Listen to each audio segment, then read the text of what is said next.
حضرت امام حسن اور حضرت امام حسین علیہم السلام کی پاکیزہ زندگیوں کا ہر پہلو امت مسلمہ کے لیے ایک مشعل راہ ہے۔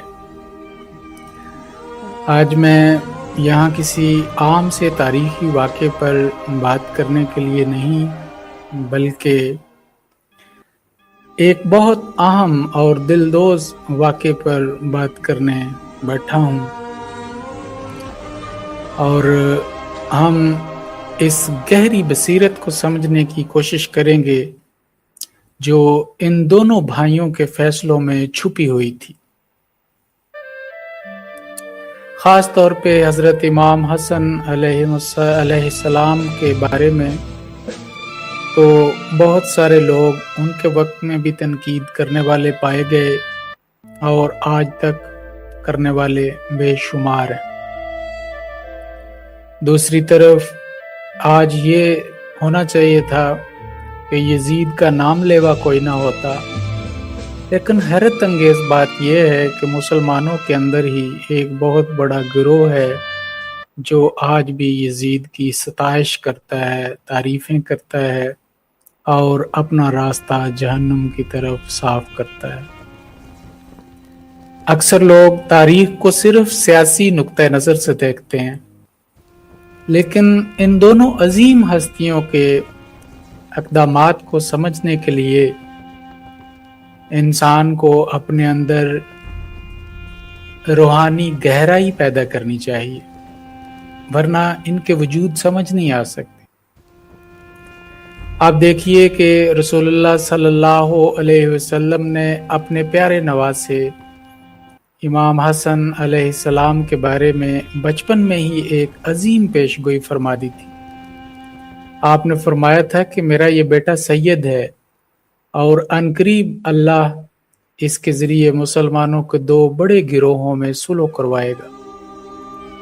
یہ الفاظ کوئی عام الفاظ نہیں تھے، یہ کوئی عام سا جملہ نہیں تھا، بلکہ یہ ایک پورا لاحِ عمل تھا جو مستقبل کی سیاست کا رخ متعین کر رہا تھا۔ جب حضرت امام حسن علیہ السلام مسند خلافت پر جلوہ افروز ہوئے تو ان کے سامنے ایک طرف اقتدار تھا اور دوسری طرف لاکھوں مسلمانوں کی جانوں کا تحفظ تھا۔ آپ نے دنیاوی طاقت پر مسلم اتحاد کو ترجیح دی اور معاویہ بن ابی سفیان کے ساتھ صلح کا معاہدہ کر لیا۔ یہ صلح کوئی کمزوری یا سیاسی شکست نہیں تھی، بلکہ یہ اس نبوی پیش گوئی کا شاندار عملی ظہور تھا جو سالوں پہلے کی گئی تھی۔ اس صلح نامے کے پیچھے جو سب سے بڑی وجہ تھی وہ یہ تھی کہ امام حسن مسلمانوں کا خون بہتے ہوئے بالکل نہیں دیکھ سکتے تھے۔ اس سے پہلے کتنی جنگیں ہوئیں، کتنی لڑائیاں ہوئیں اور بے شمار ان گنت لوگوں کے خون بہہ گئے۔ ان کا مقصد کبھی بھی اقتدار کی ہوس نہیں تھا، بلکہ وہ امت کی بقا چاہتے تھے۔ ایک طرف مسلمانوں کا آپس میں خون بہہ رہا تھا اور اس کی ایک کافی لمبی تاریخ بن گئی تھی، اور دوسری طرف رومن سلطنت بیٹھی ہوئی تھی کہ کب ان کو وقت ملے یہ کمزور ہوں لڑتے لڑتے اور ان کے اوپر اٹیک کریں۔ اور حضرت حسن علیہ السلام مسلمانوں کی اندرونی حالت کو اور بیرونی حملے جو متوقع تھے ان سب کو بڑی گہری نظر سے اور بصیرت سے دیکھ رہے تھے۔ انہوں نے ثابت کر دیا کہ سچی روحانی قیادت وہ نہیں ہوتی جو تخت و تاج کے لیے لڑے، بلکہ سچی قیادت وہ ہوتی ہے جو امن اور مفاہمت کے لیے اپنے حق سے دستبردار ہو جائے۔ یہ ایثار اور قربانی کی وہ اعلیٰ مثال ہے جس کی نظیر پوری انسانی تاریخ میں نہیں ملتی۔ حضرت امام حسن علیہ السلام نے دنیا کو سکھایا کہ معاشرے کے اتحاد اور امن و امان کی خاطر اگر اپنے ذاتی حق کو بھی چھوڑنا پڑے تو وہ خسارہ نہیں بلکہ بہت بڑی کامیابی ہے۔ اس فیصلے کی گہرائی کا اندازہ آپ اس بات سے لگائیں کہ اس وقت امام کے پاس ایک بہت بڑا لشکر موجود تھا۔ ہزاروں جانثار موجود تھے جو آپ کے ایک اشارے پر جان دینے کو تیار بیٹھے تھے، مگر انہوں نے تلوار کی جگہ امن کے قلم کو چنا۔ یہ ایک ایسا فیصلہ تھا جس نے امت کو مزید تقسیم ہونے سے بچا لیا اور سازشوں کے جال کو ہمیشہ کے لیے تار تار کر دیا۔ جو بیرونی طاقتیں، رومن امپائر بھی بیٹھے ہوئے تھے گھات لگا کے کہ مسلمان آپس میں لڑتے لڑتے ذرا کمزور ہوں تو ان کے اوپر حملہ کریں، ان کے بھی سارے خواب ادھورے رہ گئے۔ یہاں ایک گہرا سوال پیدا ہوتا ہے کہ اگر امام حسن علیہ السلام کا صلح کرنا حق تھا تو پھر امام حسین علیہ السلام کا یزید کی بیعت سے انکار کرنا اور میدان کربلا میں اترنا کیوں کر درست تھا؟ بظاہر یہ دونوں فیصلے ایک دوسرے کے الٹ نظر آتے ہیں اور اسی سوال کے اوپر ہزاروں کتابیں لکھی ہوئی ہیں۔ شیعہ سنی دو دھڑے بنے ہوئے ہیں اور ان کے اندر تہ در تہ پھر بے شمار دھڑے ہیں جن کی اپنی اپنی سوچ ہے۔ کوئی ایک طرف تنقید کرتا ہے، کوئی دوسری طرف تنقید کرتا ہے، لیکن جب ہم ان کا گہرا تجزیہ کرتے ہیں، غور سے دیکھتے ہیں ساری حقیقت کو، تو معلوم ہوتا ہے کہ یہ دو کوئی الگ الگ باتیں نہیں تھیں۔ حضرت امام حسن کا فیصلہ اور حضرت امام حسین کا فیصلہ، یہ بظاہر دو مختلف نظر آتے ہیں، لیکن حقیقت یہ ہے کہ دونوں کا مقصد، دونوں کے کاموں کا مقصد ایک ہی تھا، اور وہ تھا اسلام کے اصل چہرے کی حفاظت۔ امام حسن علیہ السلام کے دور میں معاملہ دو مسلم گروہوں کے درمیان اقتدار کا تھا، جہاں صلح کے ذریعے خون خرابہ روکا جا سکتا تھا اور نظام خلافت کی بنیادیں برقرار تھیں۔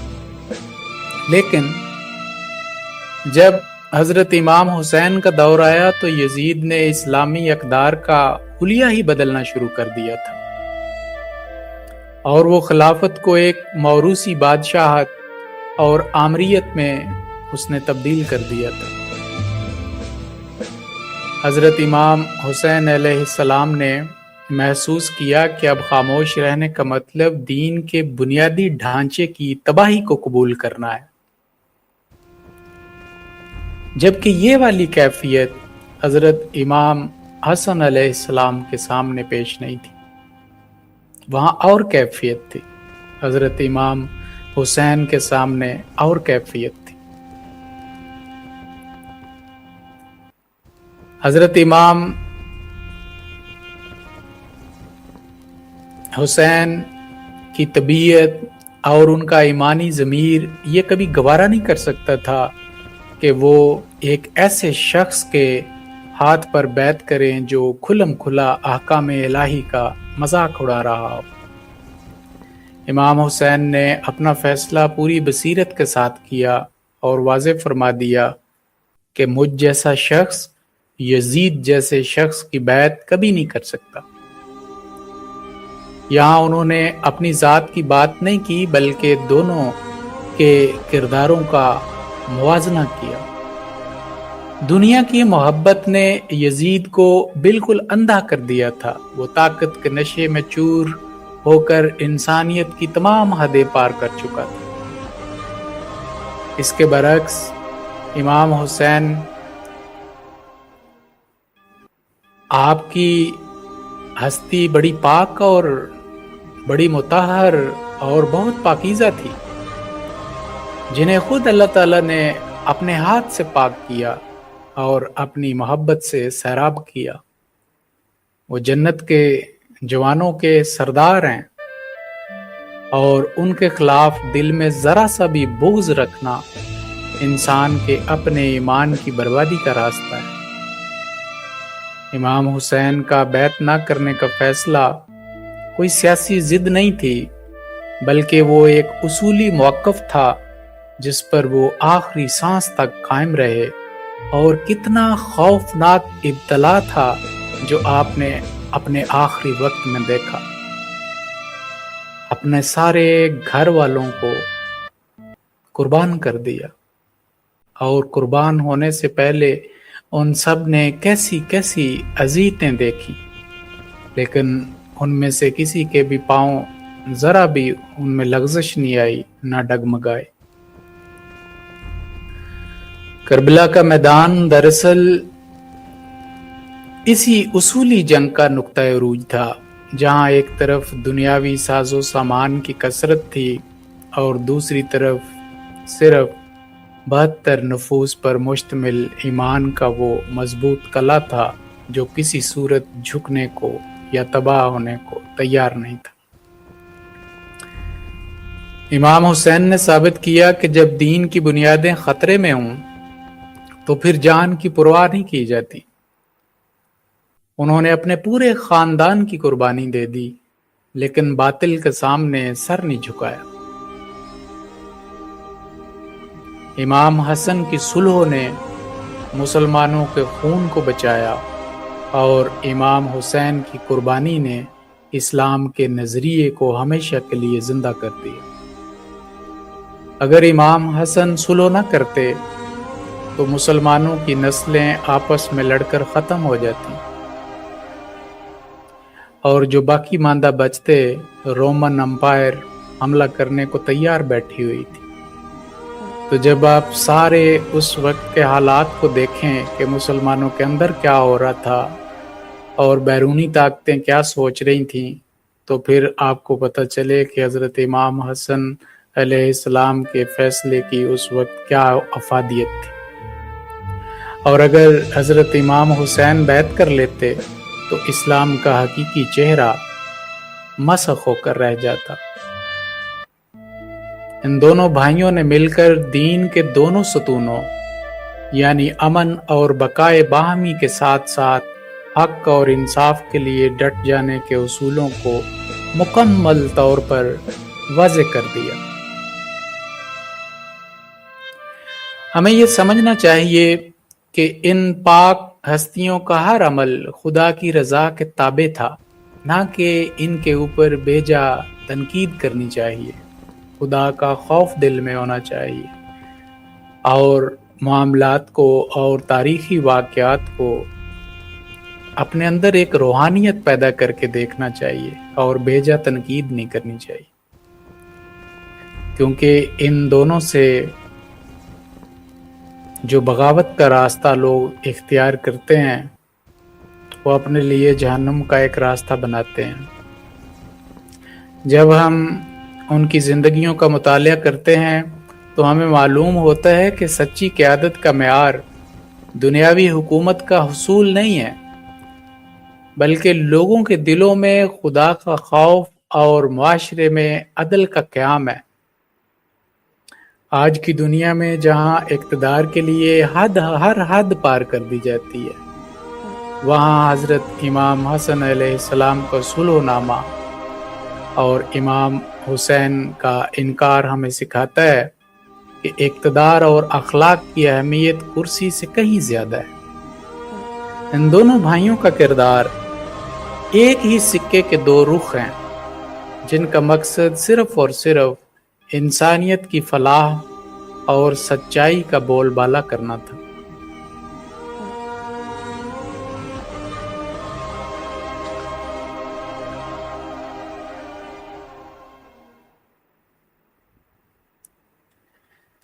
جب ہم اسلامی تاریخ کے نازک ترین موڑ کا مطالعہ کرتے ہیں تو حضرت امام حسن علیہ السلام کا دور خلافت سب سے نمایاں نظر آتا ہے۔ حضرت علی رضی اللہ عنہ کی شہادت کے بعد کوفے کے 40,000 سے زیادہ لوگوں نے آپ کے ہاتھ پر بیعت کی۔ اس وقت حالات اتنے سنگین تھے کہ ذرا سی لاپرواہی پوری امت مسلمہ کو ہمیشہ کے لیے تباہ کر سکتی تھی۔ آپ کے پاس ایک عظیم اور طاقتور لشکر موجود تھا جو آپ کے ایک اشارے پر میدان جنگ میں کودنے کو تیار بیٹھا تھا۔ دوسری طرف شام میں امیر معاویہ کی طاقت بھی عروج پر تھی اور دونوں فوجیں آمنے سامنے آ کھڑی ہوئی تھیں۔ اس نازک وقت میں امام حسن نے وہ تاریخی فیصلہ کیا جس نے رہتی دنیا تک کے لیے امن اور رواداری کی ایک نئی مثال قائم کر دی۔ آپ نے پسند نہیں کیا کہ اقتدار کی خاطر مسلمانوں میں خانہ جنگی بڑھے اور بے گناہ مسلمانوں کا مزید خون بہے۔ اس صلح کے پیچھے بہت سے گہرے اسباب اور وجوہات چھپی ہوئی تھیں جن کو سمجھنا ہمارے لیے بڑا ضروری ہے۔ سب سے پہلی وجہ یہ تھی کہ امام حسن رضی اللہ عنہ کوفے کے لوگوں کے مزاج اور ان کی اندرونی کمزوریوں سے اچھی طرح واقف تھے۔ یہ وہ لوگ تھے جو جذباتی تو بہت تھے لیکن وقت آنے پر ان کے قدم ڈگمگا جاتے تھے اور ان کی تاریخ میں وہاں تک کی کئی واقعات ہو چکے تھے۔ خود حضرت علی رضی اللہ عنہ کے اپنے دور میں کوفیوں کی بے وفائیاں بھری پڑی تھیں اور حضرت علی خود کوفیوں کی بے وفائیوں سے بڑے پریشان رہے تھے۔ امام حسن رضی اللہ عنہ نے دیکھا کہ اگر وہ جنگ کا راستہ چنتے ہیں تو یہ لشکر دباؤ کے وقت پیچھے ہٹ سکتا ہے جس کا نتیجہ بدترین خون ریزی کی صورت میں نکلے گا۔ آپ کا مقصد کبھی بھی اپنی ذات کے لیے حکومت کرنا یا اپنی انا کو تسکین دینا بالکل نہیں تھا، بلکہ آپ کے پیش نظر صرف اور صرف خود غرضی سے پاک ہو کر عام مسلمانوں کی بھلائی تھی، ان کا سکون تھا۔ دوسری اہم وجہ یہ تھی کہ مسلسل جنگوں کی وجہ سے اسلامی سلطنت کے داخلی حالات بہت کمزور ہو چکے ہوئے تھے۔ جنگ جمل اور جنگ صفین میں ہزاروں صحابہ اور نامور مسلمان پہلے ہی شہید ہو چکے تھے۔ امت مسلمہ کے بہترین دماغ اور طاقتور بازو آپس کی لڑائیوں میں ضائع ہو چکے تھے، جس کی وجہ سے بیرونی دشمن بھی سرحدوں پر نظریں جمائے بیٹھے تھے۔ امام حسن نے محسوس کیا کہ اگر اب ایک اور بڑی جنگ ہوئی تو مسلمانوں کی طاقت بالکل ختم ہو جائے گی اور دین اسلام کو ناقابل تلافی نقصان پہنچے گا۔ آپ نے دور اندیشی سے کام لیتے ہوئے سوچا کہ حکومت تو آنی جانی چیز ہے لیکن مسلمانوں کی جان اور ان کا اتحاد سب سے قیمتی سرمایہ ہے جس پر کوئی سودا نہیں کیا جا سکتا۔ جب صلح کے لیے بات چیت شروع ہوئی تو مدائن کے مقام پر ایک ایسا واقعہ پیش آیا جس نے حالات کو مزید واضح کر دیا۔ امام حسن رضی اللہ عنہ کے اپنے لشکر کے کچھ شرپسند عناصر نے آپ کے ارادوں کو بھانپ کر آپ کے خلاف ہی بغاوت کر دی، کیونکہ وہ یہ نہیں چاہتے تھے کہ یہ صلح کریں۔ بعض نے صلح کے بعد بھی بڑی سخت زبان حضرت امام حسن کے سامنے استعمال کی، بڑی کھلی تنقید کی۔ انہوں نے آپ کے خیمے پر حملہ کیا، آپ کا سامان لوٹ لیا اور یہاں تک کہ آپ کو جسمانی طور پر زخمی بھی کر دیا۔ اس تلخ واقعے نے ثابت کر دیا کہ آپ کا اپنا لشکر بھی اندرونی طور پر کتنا بکھرا ہوا تھا اور اس پر بھروسہ کر کے کوئی بڑی جنگ نہیں لڑی جا سکتی۔ اس کڑے وقت میں بھی آپ نے صبر کا دامن نہیں چھوڑا اور غصے میں آ کر اپنے ہی لوگوں کے خلاف تلوار اٹھانے کے بجائے امن کی کوششوں کو اور تیز کر دیا۔ ان حالات کے پیش نظر آپ نے امیر معاویہ کی طرف صلح کا پیغام بھیجا، جس کے لیے کچھ انتہائی اور اہم سخت شرائط طے کی گئیں۔ آپ نے یہ شرط رکھی کہ حکومت صرف قرآن اور سنت کے مطابق چلائی جائے گی اور کسی بھی مسلمان کو اس کے ماضی کے سیاسی موقف کی وجہ سے ہراساں یا تنگ نہیں کیا جائے گا۔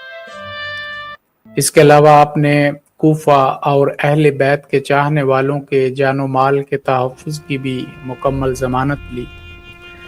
سب سے بڑی اور اہم شرط یہ تھی کہ امیر معاویہ اپنے بعد کسی کو جانشین مقرر نہیں کریں گے، بلکہ ان کے بعد خلافت کا معاملہ دوبارہ شورا کے سپرد کر دیا جائے گا تاکہ مسلمان اپنی مرضی سے اپنا نیا رہنما چن سکیں۔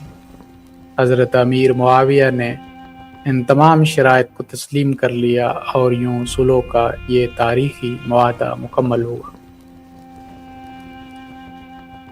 یہ صلح کوئی سیاسی شکست یا مجبوری کا سودا نہیں تھا، بلکہ یہ حکمت عملی کی ایک عظیم فتح تھی۔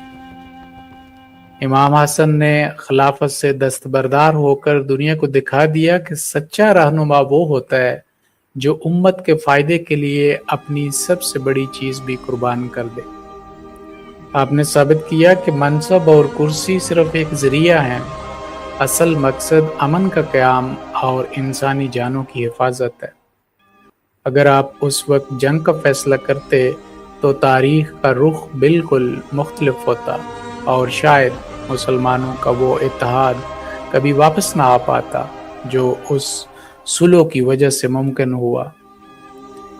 اس سال کو اسلامی تاریخ میں عام الجماعت یعنی اتحاد کا سال کہا جاتا ہے، کیونکہ اس کے بعد بکھری ہوئی امت دوبارہ ایک مرکز پر جمع ہو گئی۔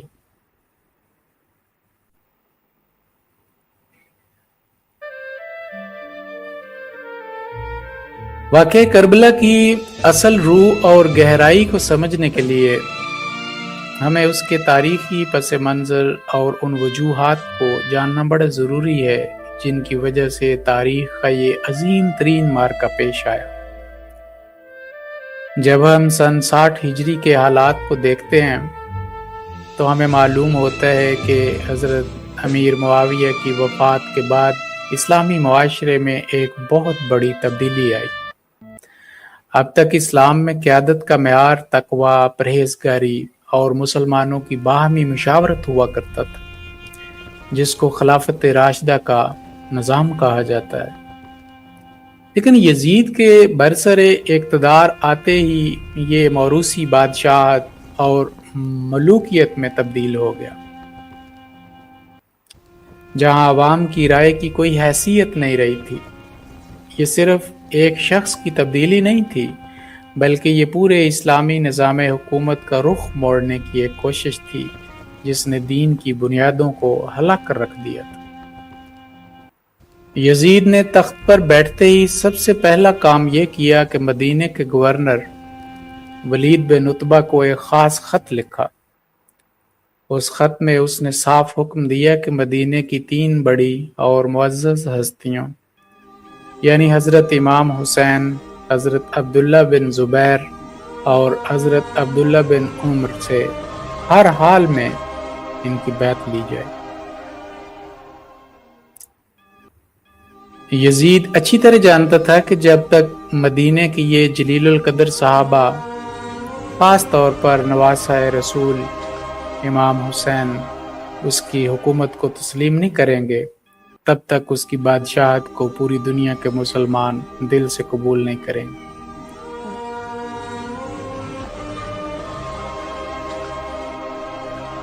مدینہ کے گورنر نے رات کے اندھیرے میں حضرت امام حسین کو اپنے دارالامارہ میں بلایا اور یزید کا خط پڑھ کر سنایا جس میں بیعت کا مطالبہ کیا گیا تھا۔ اس نازک موقع پر امام حسین نے جو جواب دیا وہ رہتی دنیا کے لیے حریت اور سچائی کا ایک بہترین دستور بن گیا۔ آپ نے ولید بن عتبہ سے مخاطب ہو کر فرمایا کہ مجھ جیسی ہستی رات کے اندھیرے میں چھپ کر بیعت نہیں کر سکتی، اور نہ ہی یزید جیسے شخص کی بیعت میرے لیے ممکن ہے۔ آپ نے واضح کیا کہ بیعت کا معاملہ کوئی ذاتی دشمنی یا دنیاوی اقتدار کی جنگ نہیں ہے، بلکہ یہ اصولوں کی لڑائی ہے۔ یزید کا ذاتی کردار، اس کا فاسق اور فاجر ہونا، علانیہ گناہ کرنا اور اسلامی احکامات کی دھجیاں اڑانا کسی سے چھپا ہوا نہیں تھا۔ وہ شراب نوشی، عیاشی اور ظلم و ستم کا مجسمہ بن چکا تھا۔ اور ایسے شخص کو مسلمانوں کا امیر تسلیم کرنا دین اسلام کی روح کو مسخ کرنے کے مترادف تھا۔ امام حسین کے سامنے دو راستے تھے۔ ایک راستہ آرام اور آسائش کا تھا کہ وہ یزید کی بیعت کر لیتے اور دنیاوی مال و دولت اور مراعات حاصل کرتے۔ دوسرا راستہ مصیبتوں، ہجرت اور قربانی کا تھا، جہاں جان و مال اور اولاد سب کچھ قربان ہونے کا خطرہ تھا۔ آپ نے دوسرے راستے کا انتخاب صرف اس لیے کیا کیونکہ آپ کا ایمانی ضمیر اور نبوی تربیت یہ کبھی برداشت نہیں کر سکتی تھی کہ رسول اللہ صلی اللہ علیہ وآلہ وسلم کے منبر پر ایک فاسق شخص بیٹھ کر اسلام کا نام برباد کرے۔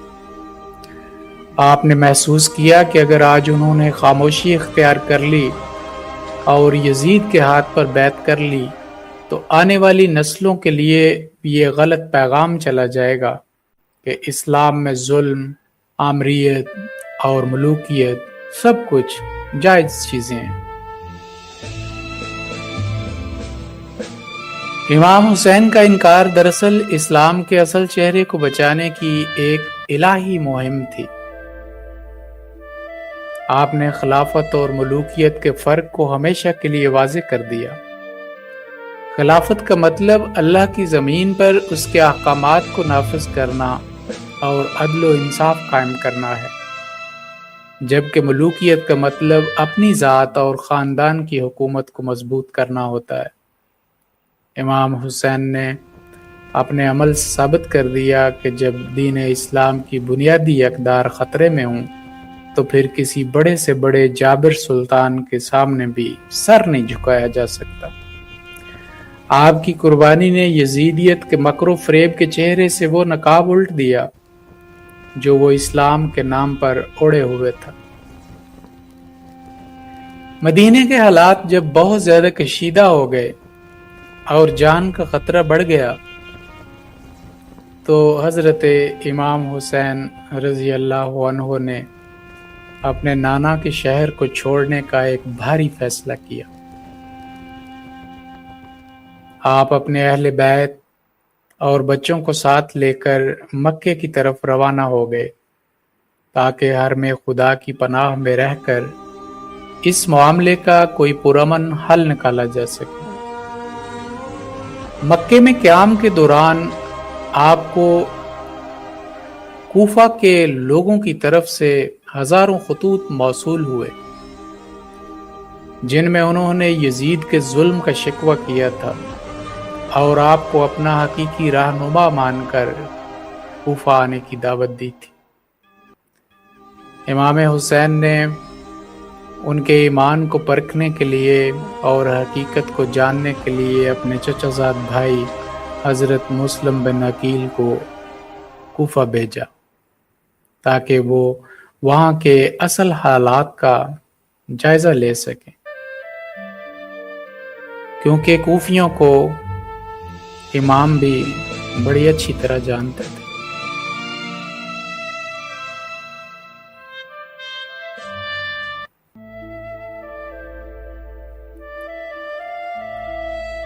جب حضرت امام حسین رضی اللہ عنہ مدینہ منورہ سے ہجرت کر کے مکہ مکرمہ پہنچے تو پورے عالم اسلام میں یہ خبر جنگل کی آگ کی طرح پھیل گئی۔ کوفے کے لوگوں کو جب معلوم ہوا کہ نواسہ رسول نے یزید کی فاسق حکومت کے سامنے سر جھکانے کے بجائے مکے میں پناہ لے لی ہے تو ان کے اندر ایک نئی امید جاگ اٹھی۔ کوفہ شروع ہی سے اہل بیت کا مرکز رہا تھا اور وہاں کے لوگ یزید کے گورنر نعمان بن بشیر کے نرم رویے کی وجہ سے کھل کر اپنی رائے کا اظہار کر رہے تھے۔ انہوں نے سوچا کہ یہ بہترین وقت ہے کہ خلافت کو دوبارہ اس کے اصل مرکز اور حقدار تک پہنچایا جائے۔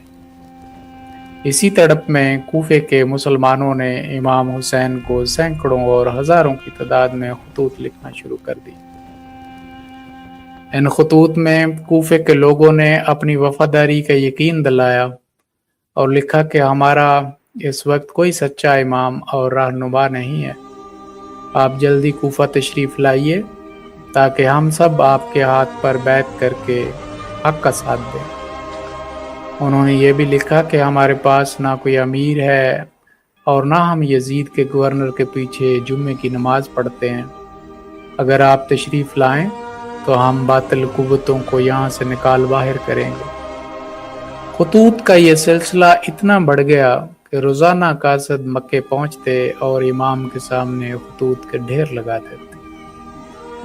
امام حسین نے ان تمام خطوط کو پڑھا، لیکن اب جذباتی فیصلے کرنے والے نہیں تھے، بلکہ آپ ہر قدم پوری سنجیدگی اور دور اندیشی سے اٹھانا چاہتے تھے۔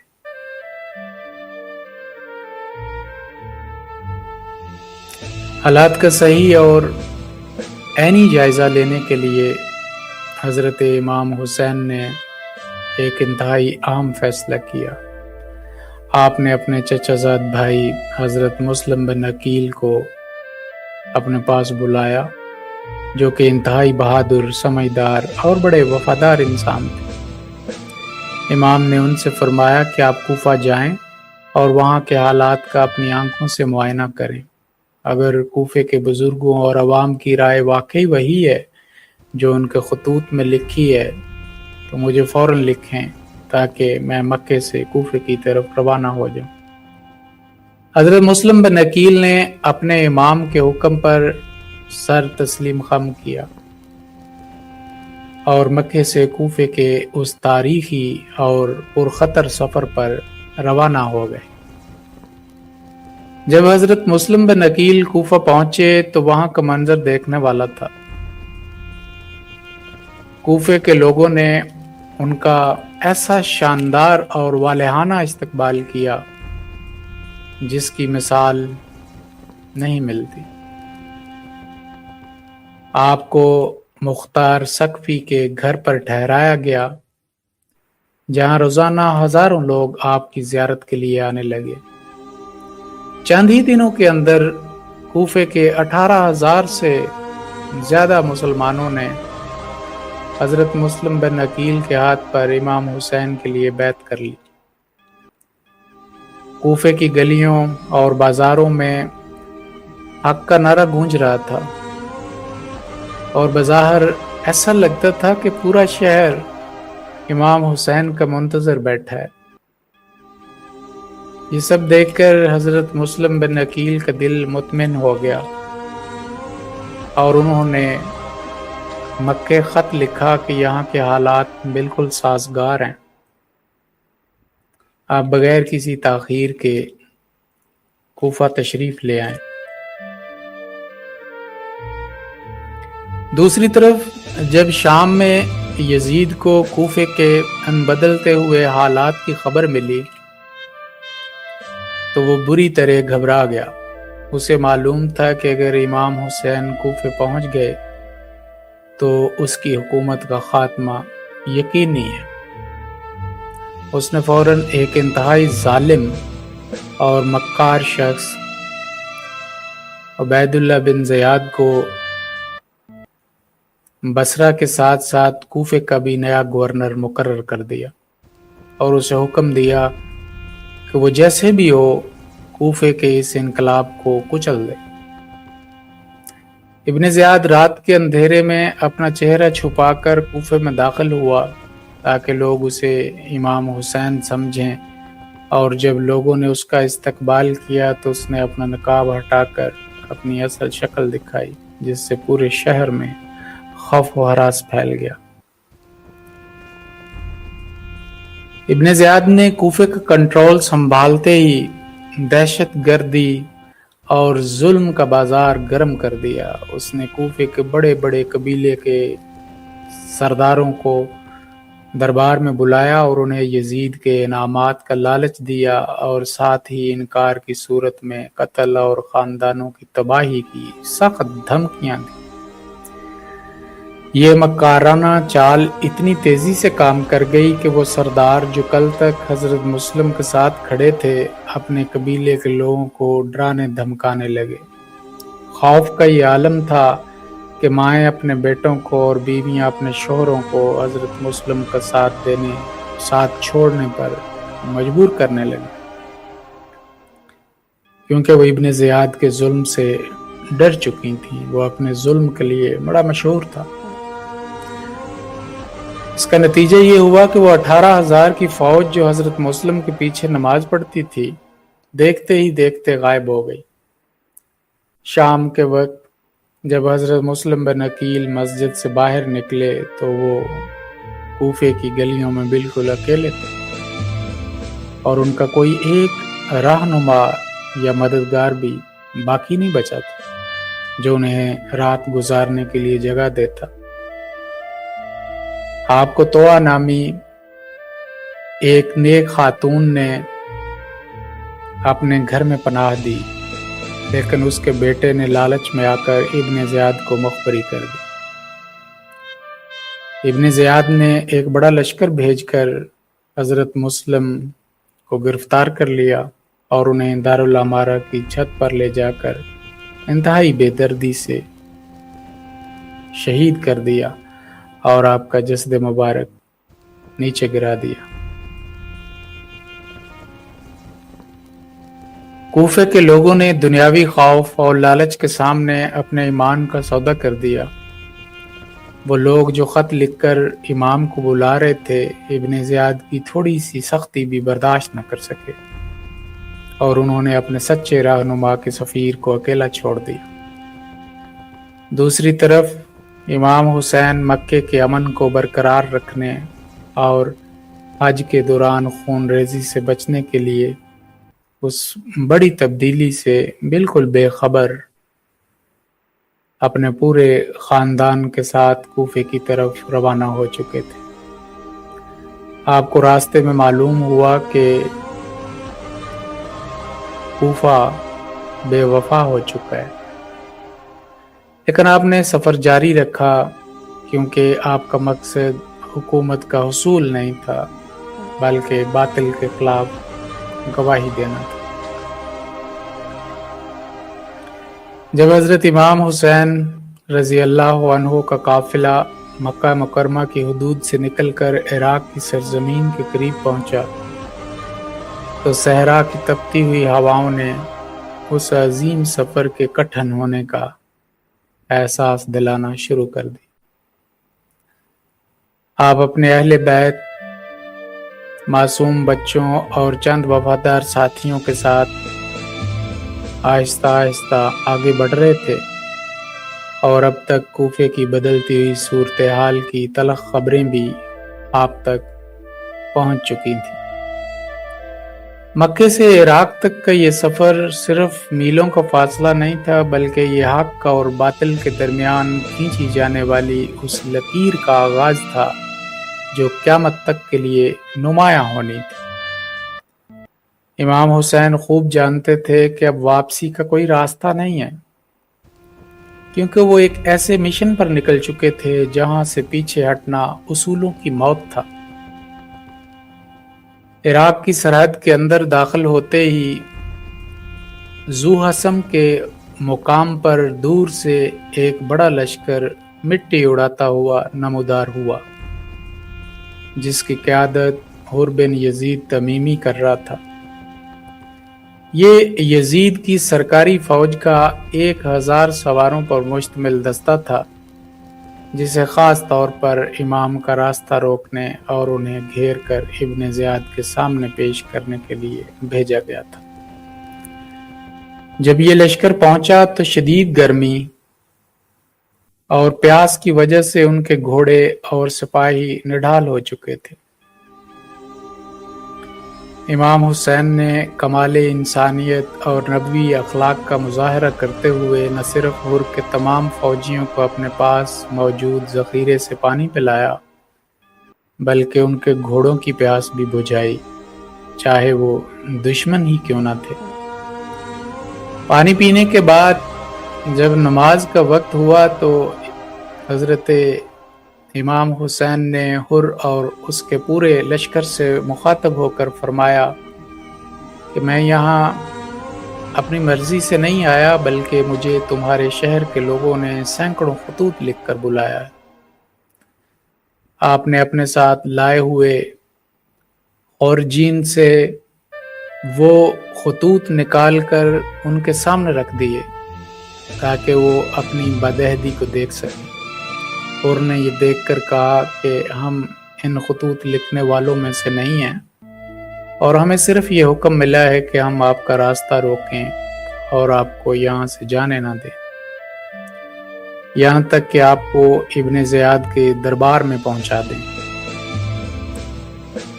امام نے غیرت ایمانی سے جواب دیا کہ یہ کبھی نہیں ہو سکتا کہ علی کا بیٹا کسی ظالم کے سامنے اس طرح سر جھکا کر جائے۔ جب امام نے اپنے قافلے کو واپس مدینے کی طرف موڑنے کا ارادہ کیا تو حور کی فوج نے آپ کا راستہ بلاک کر دیا اور دونوں طرف تلخی بڑھ گئی۔ حور نے کہا کہ مجھے آپ سے جنگ کرنے کا حکم نہیں ہے، لیکن میں آپ کو مدینے بھی واپس نہیں جانے دے سکتا، اس لیے آپ کوئی ایسا راستہ اختیار کریں جو نہ کوفہ جاتا ہو اور نہ مدینہ، یہاں تک کہ امیر کا نیا حکم آ جائے۔ امام حسین نے ذلت کی زندگی پر عزت کی موت کو ترجیح دیتے ہوئے ایک نئے راستے پر چلنا شروع کیا، اور حر کا لشکر آپ کے ساتھ ساتھ چلتا رہا تاکہ آپ پر نظر رکھ سکے۔ بالآخر 2 محرم کو یہ قافلہ ایک ایسی جگہ پہنچا جہاں امام کے گھوڑے نے آگے بڑھنے سے انکار کر دیا اور وہ وہیں رک گیا۔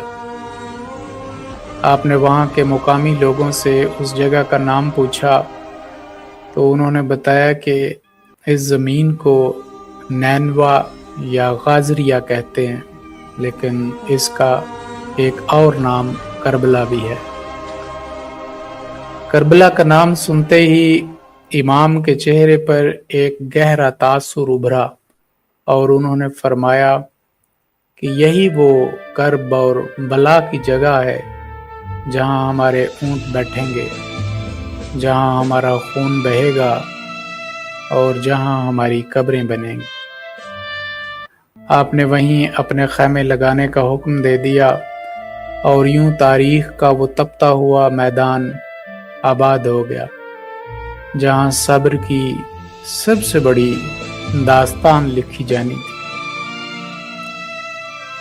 کربلا پہنچتے ہی ابن زیاد کی طرف سے روز نئے لشکر آنے لگے، یہاں تک کہ عمر بن سعد کی قیادت میں 22,000 سے زیادہ کا ایک مہیب سیلاب وہاں پہنچ گیا۔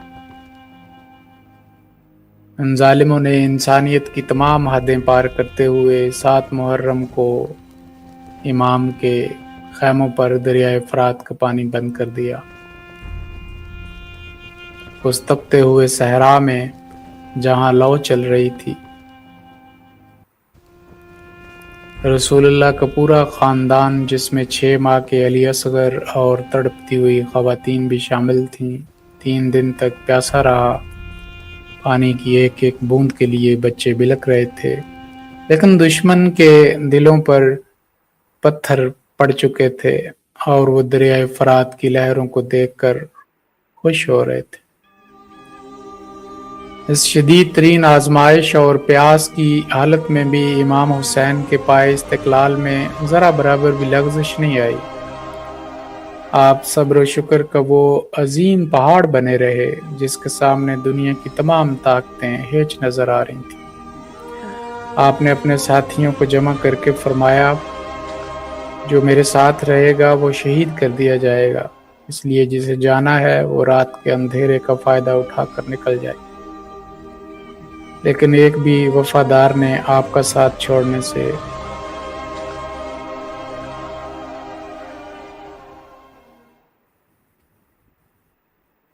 انکار کر دیا۔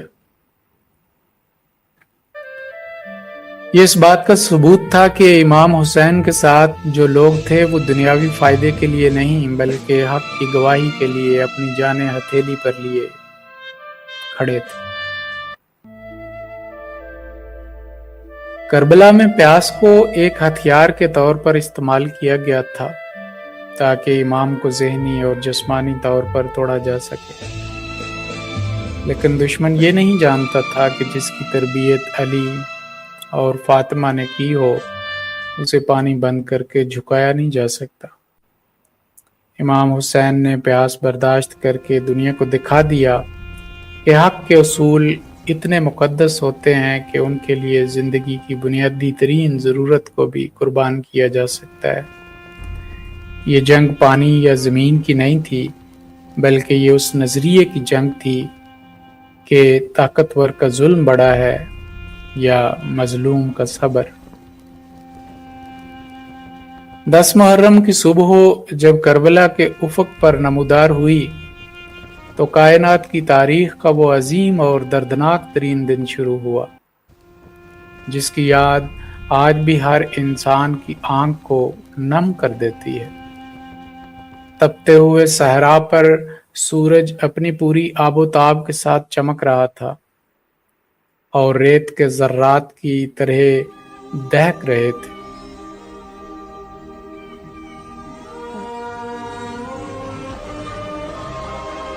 اور ریت کے ذرات آگ کی طرح دہک رہے تھے۔ ایک طرف یزید کا 22,000 سے زائد مسلح سپاہیوں پر مشتمل لشکر جرار تھا جو گھوڑوں، تلواروں، تیروں اور نیزوں سے لیس تھا، اور دوسری طرف امام حسین علیہ السلام کے پاس صرف 72 جانثار تھے جن میں بوڑھے، نوجوان اور معصوم بچے شامل تھے۔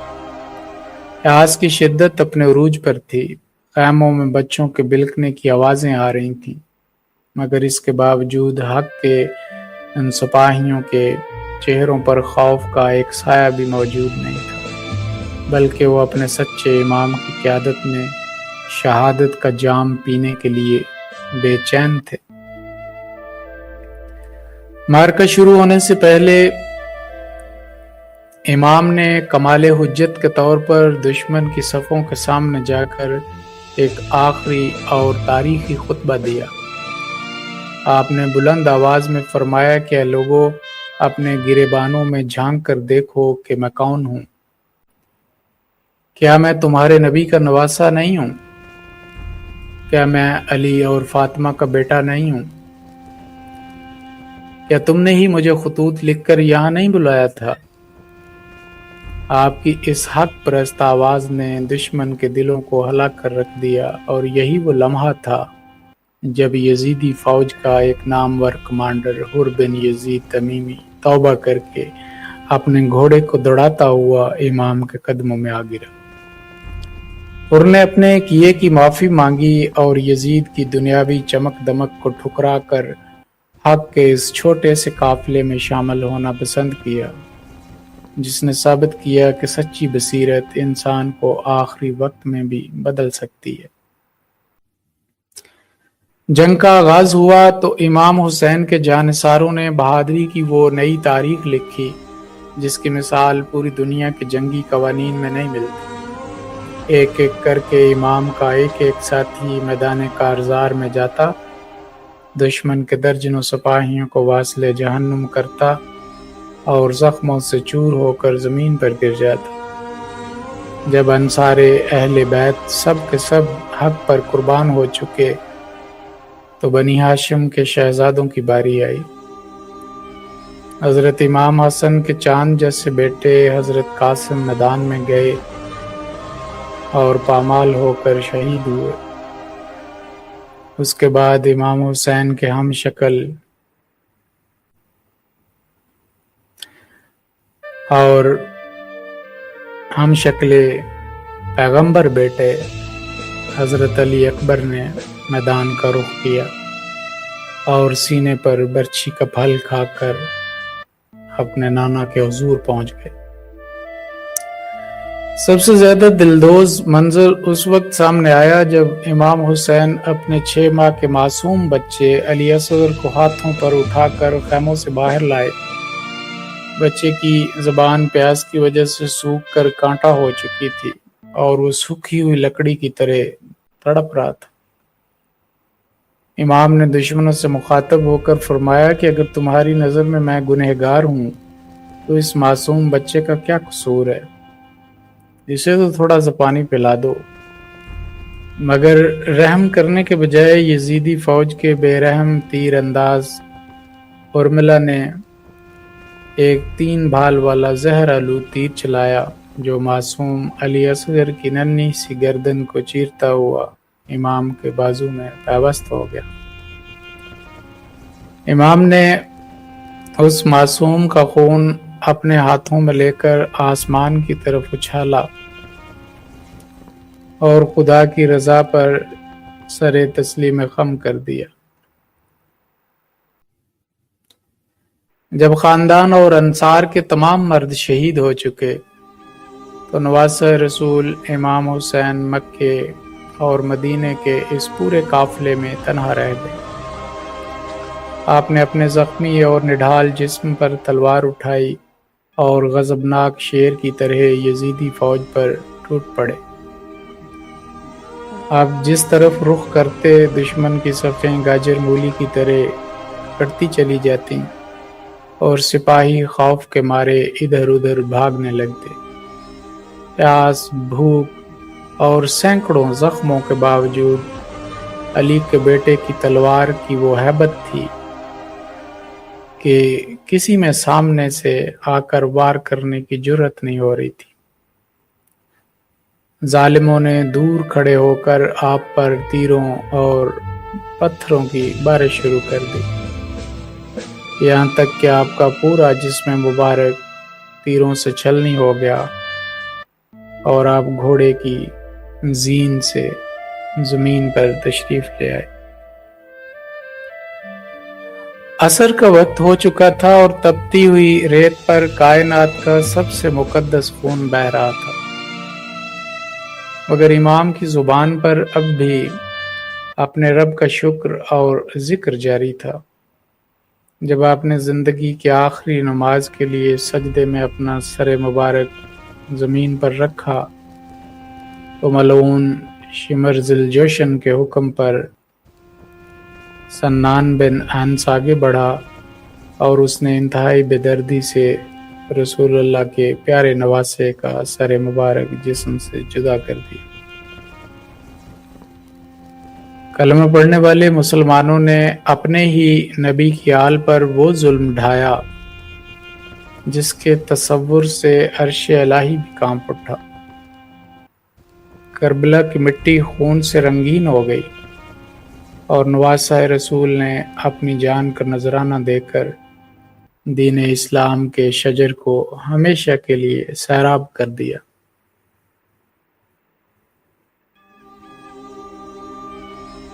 یزید بظاہر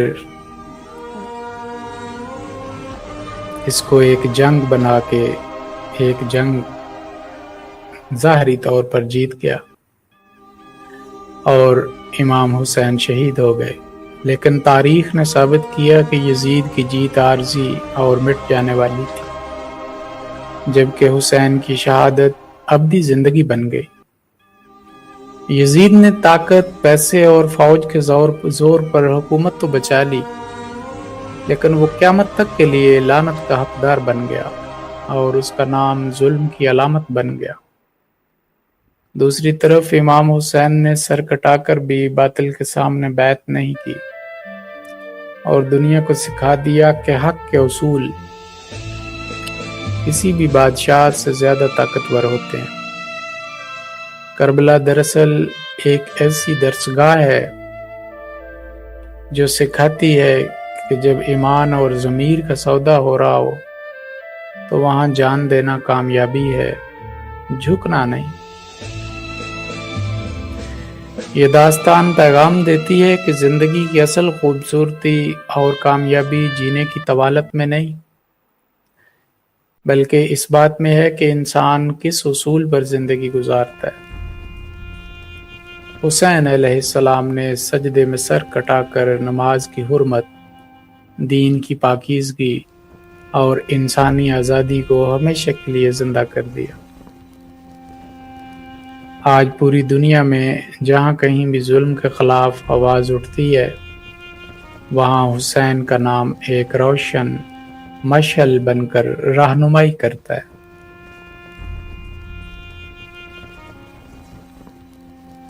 جب ہم معرکہ کربلا کے آخری لمحات اور اس کے بعد کی صورتحال کو دیکھتے ہیں تو یہ حقیقت پوری طرح واضح ہو جاتی ہے کہ حضرت امام حسین رضی اللہ عنہ کی یہ لازوال قربانی کسی دنیاوی تخت و تاج، اقتدار یا حکومت کے حصول کے لیے بالکل نہیں تھی۔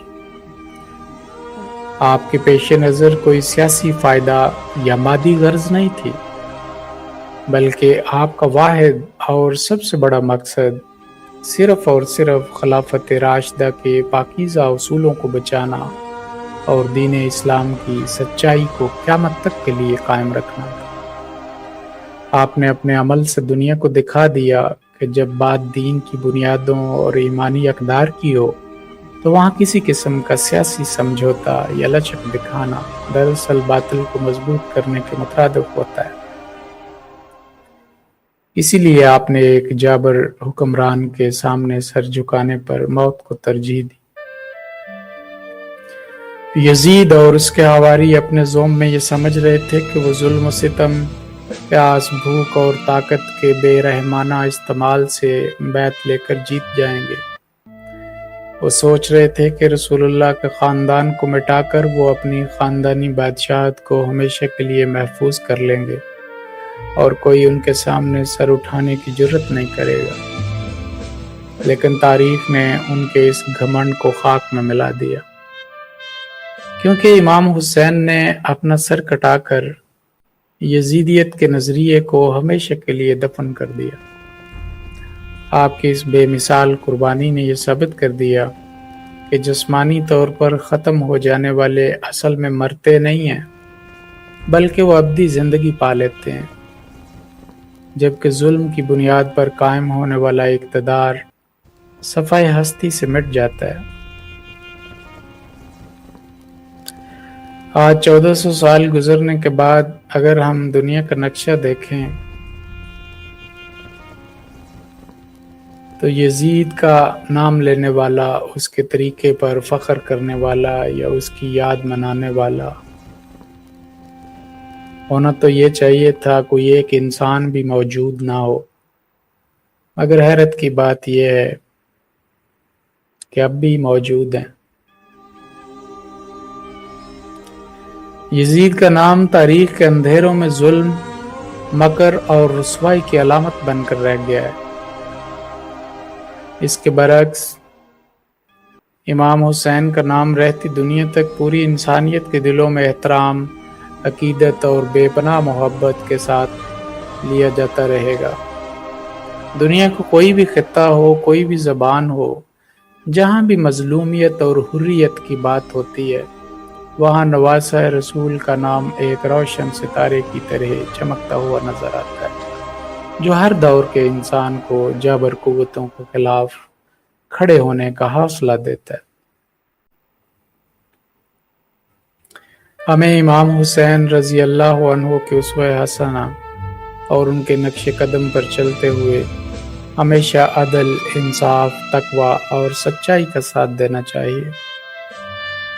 ہمیں اپنے اندر وہ ایمانی غیرت اور روحانی تڑپ پیدا کرنی چاہیے جو کسی بھی جابر یا باطل قوت کے سامنے جھکنے سے انکار کر دے۔ سچی زندگی وہی ہے جو اصولوں پر گزاری جائے، اور سچی موت وہی ہے جو حق کی گواہی دیتے ہوئے آئے۔